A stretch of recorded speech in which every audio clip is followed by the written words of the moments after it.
Hello everybody and welcome to another video. Today we're going to be taking an in-depth look at the 2014 Flagship Killer, the OnePlus One. First things first then, specification. The phone is packing the top of the line quad-core Snapdragon 801 chip running at 2.5 GHz. Paired with an Adreno 330 GPU and 3 gigs of RAM, it makes this thing absolutely fly in pretty much any situation you could possibly imagine. Navigating the UI is a really pleasant experience. Honestly, I'd be hard pushed to find a drop frame anywhere, which is a first for me, especially in the Android world. Coming from a HTC One, which is no slouch in itself, you can really tell how much of a difference that near stock UI and 3 gigs of RAM makes. Carrying out menial day-to-day tasks in apps such as Facebook, Twitter, Gmail or Chrome is, as you'd expect, an absolute breeze. But it's not the fact that it does it quickly that impresses me, it's the fact it does it all fluidly, and that's something I've only ever seen on iPhones and Nexuses before. Samsung's TouchWiz is a good example. Their S5 has very similar specs to the OnePlus One, Snapdragon 801, 2 gigs of RAM instead of 3 gigs of RAM, but due to the sheer amount of bloatware that Samsung packs into their skin, it still lags and stutters while doing even the simplest of tasks. So, on to benchmarks. These have to always be taken with a little bit of a grain of salt. They don't represent real world performance, but it just gets pure numbers through a system to see how quick they can process through things. So you can see on Antutu here, we get a ridiculous score of over 38,000. It's above all of the flagships you can see there: HTC One M8, Samsung Galaxy S5, Note 3, Xiaomi Mi 3. It's just insane. The fastest phone in the world, that score, and considering the price, it's just ridiculous. Moving over to Geekbench, you can see there single core score of over 1,000, multi-core over 3,000. Again, that's just up there.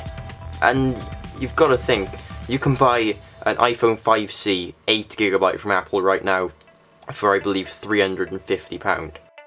And that would just be absolutely destroyed by this phone. Completely put to shame. Quadrant, over 23,000 there. Insane. That's a HTC One X below it, so the list is quite old, but still, the HTC One X is not a necessarily slow phone. Yes, it's old, but it's unbelievable. Look at the difference. It's just ridiculous. Gaming reflects these insanely high scores. It crunches through absolutely anything you throw at it. Simple games like Subway Surfers and Fruit Ninja obviously run without an issue, and then moving up to more demanding games like San Andreas and Real Racing 3, and the One still doesn't even break a sweat. San Andreas can be played at maxed out settings and achieve a consistent 30 frames per second, which is just insane, considering I was playing it on a PlayStation 2 literally just a few years ago. Now onto the core software.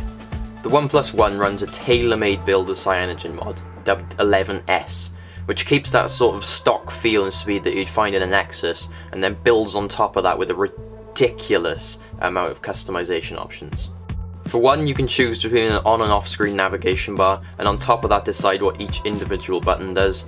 You can choose and to reorder and add over a dozen quick settings toggles in the notification drawer. You can change the look and order of the icons in the menu bar. You can change every single aspect of the phone's user interface by purchasing themes in Cyanogen's theme showcase. You can over or underclock the phone's processor on the fly. The list just goes on and on and on. If you're someone who loves stock Android and isn't a fan of TouchWiz or Sense or Optimus UI or whatever else, then this phone you'll just absolutely adore it. It strikes the perfect balance between what a normal consumer wants and what an OCD geek like me wants. Someone could take this phone out of the box, boot it up and use it perfectly as it is out of the factory for as long as they wish. But then at the same time, another person could take this phone out of the box, boot it up and spend days upon days customizing and tweaking every aspect of the phone until they suit their individual needs down to a T.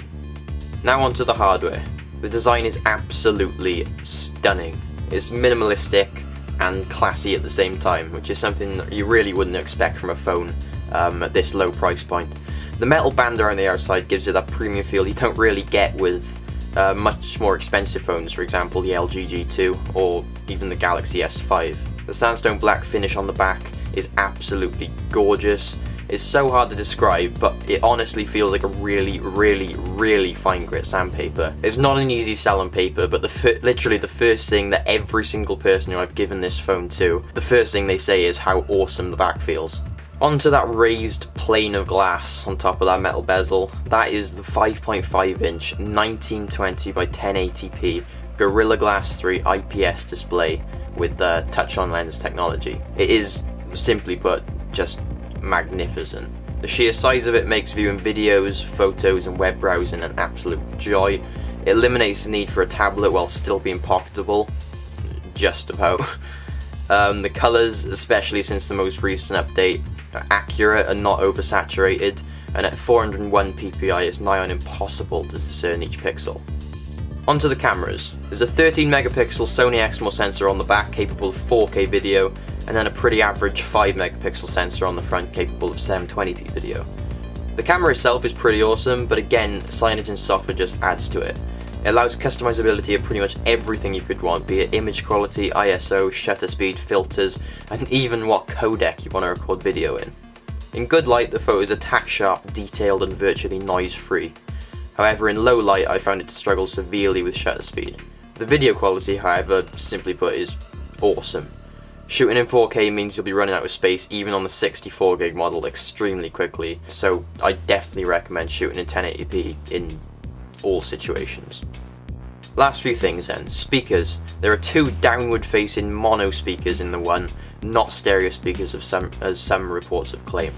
They're pretty damn loud, and even at full whack they're pretty much distortion free. Of course they're not going to be even in the same league as HTC's boom sound speakers, but honestly they're leaps and bounds ahead of what's in the iPhones and the Nexus 5. So that is the OnePlus One, an absolutely killer phone with absolutely killer specs at an absolutely killer price. Is it the so-called flagship killer? No, it's not. They simply don't have the production facilities available to meet the demand, hence the ridiculous invite system which has been going on for far too long now. So I hope you enjoyed the video guys, and as always I'll see you in the next one. Bye bye.